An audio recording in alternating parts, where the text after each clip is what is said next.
ọ bụrụ na ịkpọ Mathias Ezeaku ọzọ Igbo ndụ, gịnị ka ị ga-akpọ onye ndu Mazi Nnamdi Kanu?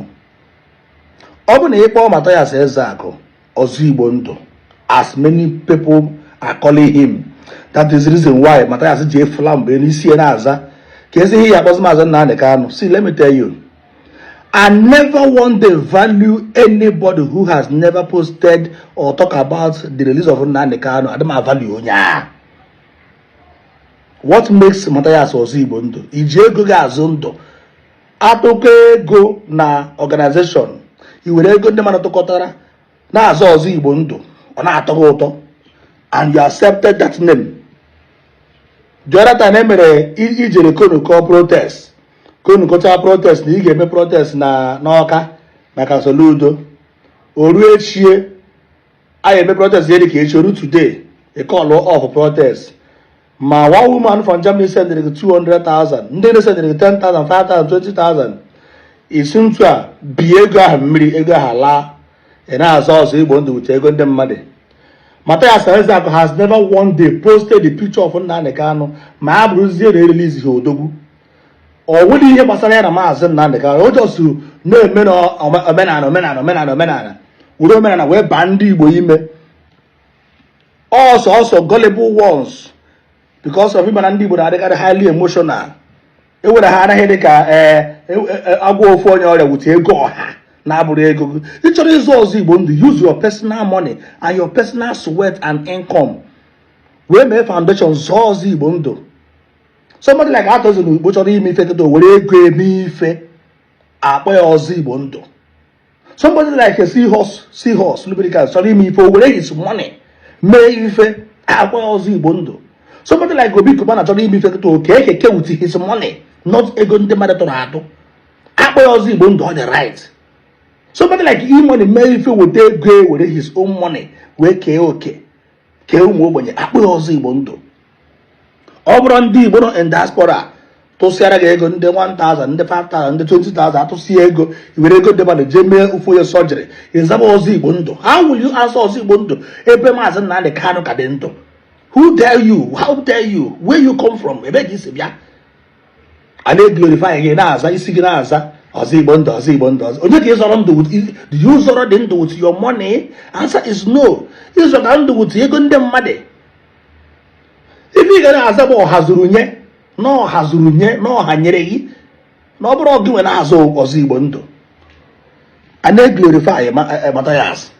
Mana one day, since their adoption of the arrest of Mazi Nnamdi Kanu from Kenya till date, how many years? ọzọ Igbo ndụ Mathias has never for one day posted Mazi Nnamdi Kanu picture. Ọ bụ na o post today, then go same platform ebe o post today. Don't worry, ka Chineke nke osu na-eke ndị agha mee ka Mazi si na detention wee pụta. All those people parading themselves as ọzọ Igbo ndụ and they glorify you, na-take glory up and down, who has never done anything in Ala Igbo. Everything will end because no since radio Biafra ji wee kwụsị ime broadcast on Monday, ka all those people ji na-amapụtasị n'ime ọhịa ebe ọ bụrụ n'usu wee nọ, ụnọ na-apụtasị one by one. All these fake prophecies will end. All these people na parade how will end. How many times can Mazi jegoro court na Abuja? Mathias, he post nuko one day. All those killings, nino na abịa na Ala Igbo n'Enugu be nna gị na Nsụka. The other day, I gbara ọsọ na Nsụka ebe anyị na-agba ọsọ ndị mmaburu na-achọrọ ndị agha eburu n'ime ọhịa n'ụzọ Nsụka, that narrow road. Mathias says that you have never posted one day etu esi ekuru ụmụazị n'ime ọhịa na ndị nne na ndị nna na-abịa aka ọrụ na ntu ndị Fulani si abata Ala Igbo, most especially that in Nsụka.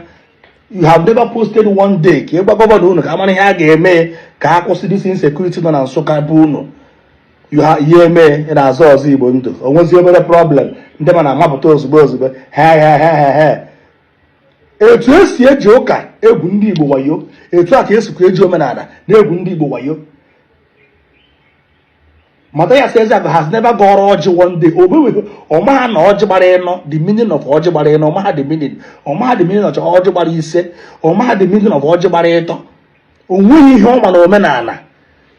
Ịjụọ Mathias ka the origin of Igbo, ọmaha no na Chineke bụ ekwensu, Jizọs bụ anụmanụ, Jizọs bụ idiot, Jizọs bụ nke a, Jizọs bụ nke a. Mana ejere m China fụ many religion, onwe onye na-fight ibe, imecha nke kacha oke ozugbo na-arụ onwe gị. What they are against bụ eji na-ebe gịnị gwuo ndị mmadụ wayo. Ebe anyị na-fight against bụ gịnị, iji any part of religion na-eme gịnị, na-egwu ndị mmadụ ọjọbọ. Be you Christian, be you omenala, be you Muslim, be you anything. I were egwube ndị mmadụ wayo gịnị, we come after you, we talk about it. A na-aza ọzọ Igbo ndụ, isi ga na-aza wute ego ndị mmadụ tụrụ atụ. Use your money, zaa ọzọ Igbo ndụ ka ịfụ. The answer is no. I nwezi obere isu ndị mmadụ na-eme ebere, mana ọ bụ na one pastor nwere problem ma ọra nwunye mmadụ ma nwee ka o si wee nwee problem with the members of the church, Mathias, you I know will mock that person till death.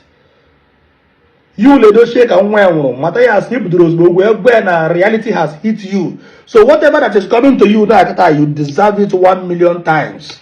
Yes, you deserve it 1,000 times. You leadership nwa ya nwụrụ ọ na-ebe akwa na nwa ya nwụrụ, you put ozugbo mock you leadership to the last. TB Joshua died, you mock TB Joshua to the last. When onye nwụrụ today, Mathias na mokoro, he was a problem with 5 million naira, now charge na 800 million, which was never the agreement, and they asked you to apologize.